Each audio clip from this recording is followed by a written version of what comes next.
election workers picking up this year's ballot find hundreds of uncounted ballots from last year. Oh, come on. We let down the voters of Mesa County. The Democrat who drew a crowd here last night predicts the president's kryptonite in Colorado. I think it's going to be a problem for him in Colorado. If this is my Uber, I think I'm going to cancel the ride. And your good news this Friday is a reminder of who rescues who when you adopt a pet. She's been with me 5 years, and she's got me through some rough times. Watching the news doesn't need to make you feel terrible. Proof of that is next. Imagine the pit in your stomach feeling of an election worker going to open up the ballot drop box for this year's election and seeing hundreds of uncounted ballots from last year. Now imagine being a voter waiting to find out whether your vote actually counted last year. Let's hope what's happening on the Western Slope is a lesson to election workers across Colorado. Here's Mark Salinger. Mesa County has spent the last couple of days looking at ballots. Only problem is the election ended last November. We let down the voters of Mesa County because it is a trust issue. Tina Peters is the Mesa County clerk and recorder. There was no way for me to know that, that this happened until we found them. Her office just found 574 ballots that were never counted. They were sitting at the bottom of a ballot box outside the county election office for the past few months. No one knew these 2019 ballots were missing until election officials began collecting ballots this week submitted for the 2020 presidential primary. The normal procedure is to what they call sweep the box, to take the ballots out and then lock it. And so, I just want to know, why wasn't that done? Well, we're a mail ballot state, so people need to be able to return their mail ballot and know that that ballot's being counted. So that's really concerning. The Colorado Secretary of State's office has sent a representative to Mesa County to try and figure out how this happened. Judd Choate is the state election director in Colorado. As far as he knows, it's the first time this type of thing has taken place in the state on this scale. I'm not all that worried that we have a systematic problem. What I think is that we had a human error in this particular circumstance. So back to those uncounted votes. Mesa County is not allowed to open any of those ballots without a court order. However, they're confident there weren't enough ballots missing that would have changed the outcome of any race or measure. What it makes me think is that we have a training vulnerability in Mesa that we need to address. Now, the Secretary of State's office is not seeking a court order, so there's a very good chance we will never know how these people voted. The Mesa County clerk and recorder says there was only one ballot initiative where the vote margin was only a difference of about 96 votes. The clerk's office also says that those ballots were for a rural fire district, and none of the ballots that were forgotten in the box were from that district, Kyle. If I'm there in Mesa County, I want to know for sure whether my vote counted. Well, you will be finding out very soon. The clerk's office says that all those 574 voters will soon be getting a letter in the mail apologizing and telling them that theirs was one of the forgotten votes, and their voting record will also be updated to show that they voted in this election. So you can keep your perfect attendance going. Exactly. All right. Thank you, Mark. Attorney General Phil Weiser has a date with the U.S. Supreme Court, April 28th. Our Democratic AG will argue that the then Republican Secretary of State was right to remove a rogue elector during our last presidential election. It was 2016. Remember this guy, Michael Baca? He came on next. He was one of Colorado's 9 Electoral College electors. He decided to cast his vote for someone other than Colorado's choice, Hillary Clinton. That is against state law. Then Secretary of State Wayne Williams, also friend of next, removed Baca as an elector. There were 2 other electors also planning to vote for somebody else. When they saw Baca get bounced, they backed off. All 3 sued the state. Years worth of appeals, and now the case goes in front of the Supreme Court. Between now and April 28th, I know what my top objective is. It's to win this case at the Supreme Court. The Baca case is going to set the rules for presidential elections, and we here in Colorado are defending our law, but also going to set precedent for the whole nation, which means we got a lot of work to do. Baca's interest in politics has not waned. He's currently a high school government teacher in Las Vegas. Baca tells us he hopes that this case might lead to the Electoral College being dropped altogether. Presidential contenders are coming through Colorado so quickly, I can't catch them all for our one-on-one sit-down series. President Trump's visit yesterday coincided with Tulsi Gabbard in Boulder and Senator Amy Klobuchar in Aurora. So I caught up with Senator Klobuchar this morning via satellite as she was campaigning in Nevada. Immigration is a top issue for Coloradans across party lines. Yesterday, we had President Trump come to Colorado. He said that Democrats here want our state to be a haven for murderers, predators, kidnappers, felons. And Democratic leaders in Colorado do make it harder for ICE agents to apprehend people, and some of those folks have gone on to commit crimes, including murder. I want to ask you, are the Democrats who want to abolish ICE going too far? I don't agree with abolishing ICE. I think we need to reform ICE. And I was actually one of the first people when this issue came up to be very clear in my position. But I think more than that, what the president is trying to do, of course, is that he only focuses on one side of immigration, instead of acknowledging what so many people in Colorado know, which is that immigrants are a major part of our economy. And the way to deal with everything, including security issues, is by passing comprehensive immigration reform, acknowledging that immigrants don't diminish America, they are America. You're a former prosecutor who is calling for a phase-out of private prisons at the federal level. The city of Denver recently abruptly cut ties with private prison companies, and it caused chaos here. Denver ended up having to extend the contracts with the private prisons to keep our halfway house system functioning. So how would you phase out private prisons while protecting public safety and respecting the people who are in community corrections just trying to finish a sentence? Of course, and I am someone who is a former prosecutor, so I think I would approach this in a way that looks at public safety, number one, that's the job of government, but then also looks logically at how can we phase this out, private prisons, and make this work. And part of this is it goes hand in hand with sentencing reforms. We are just in the midst of the federal sentencing reforms that we enacted in the last year. That is going to make a difference. And then you're going to see states across the country make some reforms, using drug courts more, using restorative justice. But as we phase out the federal prisons, we have to do it in a way that makes sense. And that's not just about Colorado. It's about every state in the country. We have invited all 8 Democrats showing up in the polling, as well as President Trump, to come and sit down with us prior to Super Tuesday. You can see all of the full unedited interviews on the next YouTube channel, and I promise you there are more on the way soon. Former President Obama has not endorsed any of the Democratic candidates for president, though some of the ads make it seem otherwise, and a number of you have reached out to Next asking why Obama is everywhere and if he has a favorite. He's everywhere because he's very popular with Democrats. That's why he's in ads for Mike Bloomberg, Elizabeth Warren, Joe Biden, hasn't endorsed a one of them. Every year, it seems that Democrats in our state legislature want to try and revive Colorado's sad little film industry with tax breaks. Anusha Roy takes a look at what is different this year and whether it's worth it. There's a move to make sure Colorado's movie industry doesn't fade into a thing of the past.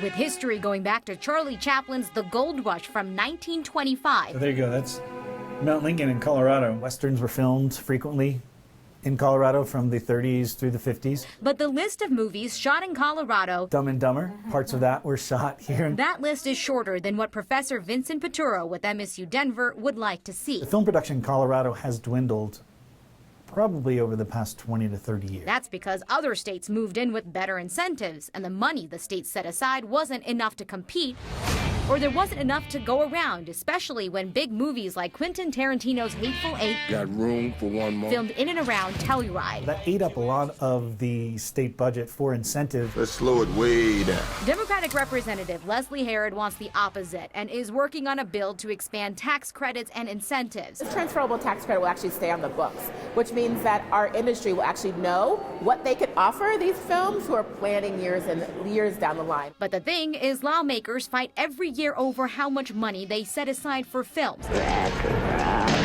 Here's Johnny. The incentives budget has been slashed before. But Professor Peturo, working on his own documentary right now, isn't sure it's worth it. If we do incentivize, more production will come here, and then it's worth it. As it stands now, it's not really worth it, to do production in Colorado. I don't think this is going to be an easy bill that will sail through. So the argument on the other side is when you've got big films coming into especially smaller town, it boosts their economy. The state saying in the past films have generated millions of dollars for the state. But the MSU professor is really hoping that there would also be incentives for smaller local filmmakers, especially for the students who have been studying here in Colorado, but then found that they had to leave the state just to work in the film industry because there just wasn't the opportunity here. Yeah, and it's not difficult for somebody to make a movie that looks Colorado-ish. Yeah, so I mean, the states that have been beating out Colorado, Utah, New Mexico, where Netflix opened up a studio, and then of course Georgia as well, and their incentives are just way more than what Colorado's been offering. Yeah, we have actual mountains and mountains of cash, so come here, they say, and they do. Yeah. All right, thank you, Nusha.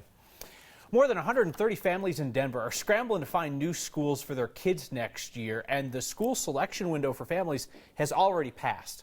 But they're going to make an exception because the Boys School of Denver is shutting down after this year because of low enrollment.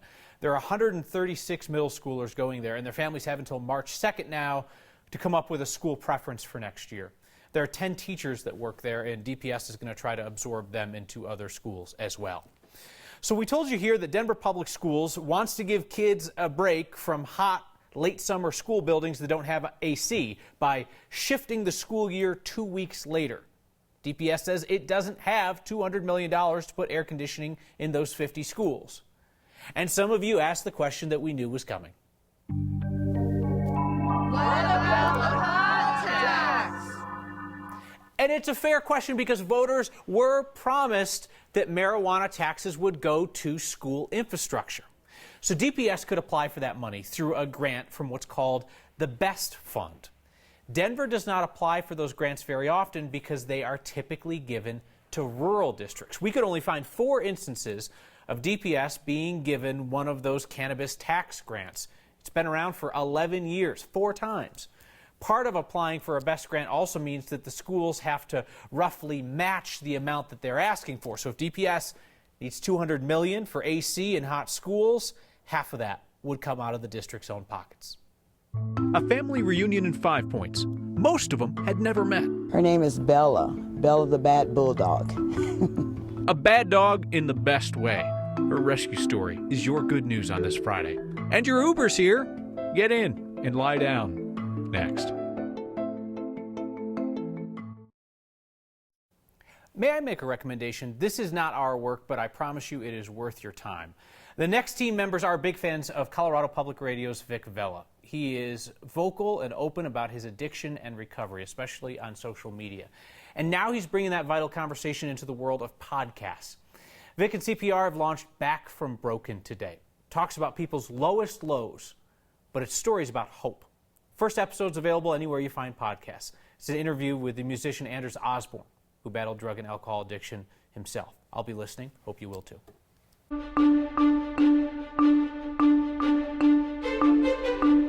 Felt like spring today with all that sunshine, temps in the 50s. Tonight, pretty quiet and calm. It'll feel once again like spring tomorrow before winter returns on Sunday.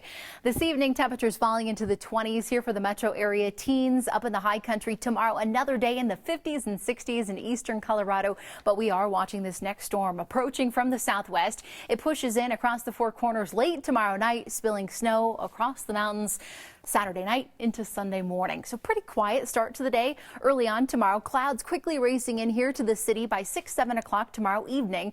And then overnight into early Sunday morning, we'll be tracking that snowfall making its way to the I-25 corridor. Becomes pretty widespread with heavy pockets of snow near the Palmer Divide by 10 a.m. on Sunday. Advisories in place up in the high country, and then we do have a winter storm watch for the Palmer Divide for about 3 to 6 inches, but up in the high country, possibly a foot.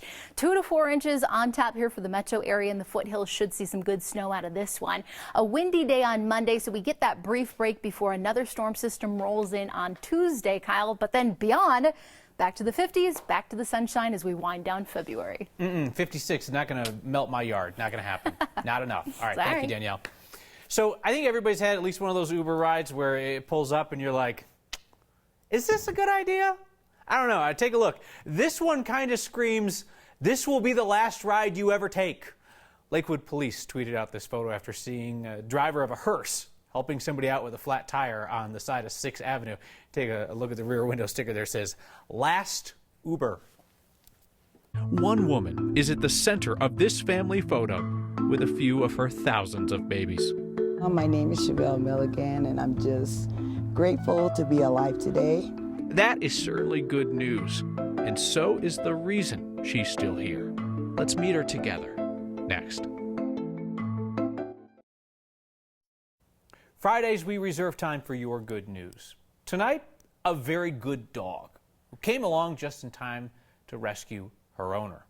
We meet Chevelle Milligan and her dog Bella through the lens of our photojournalist Corky Scholl. It's a beautiful day.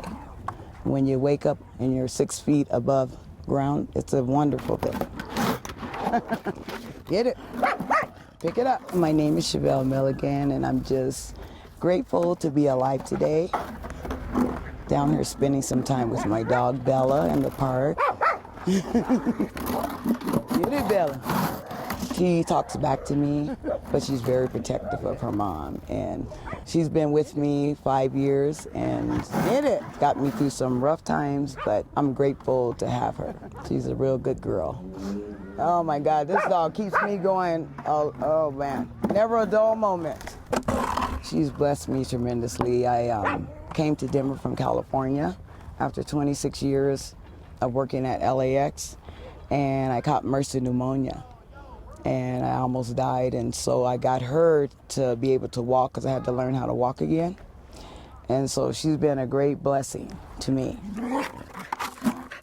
She's really helped me through a lot of good times, bad times, so I enjoy her company, and I'm single, so it's just me and her. So she's like my wife-husband. My good news is just being grateful. Push it. I'm very happy today. Thank you. One more time. It's the photo that we've been waiting for. It's been generations in the making.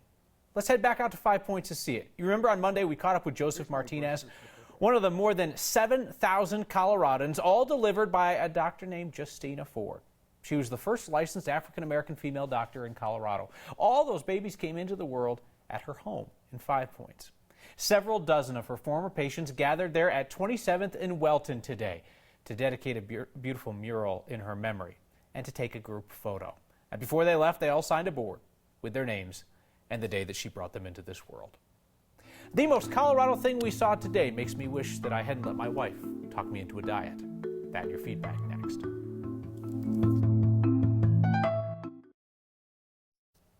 The most Colorado thing we saw today makes me want to fire up the smoker on this 56-degree Saturday we've got going, because smoker season is 12 months long. You need to know that. You just clear a path like they did in Arvada. This, by the way, does not violate the no snowy patio furniture rule because it's delicious.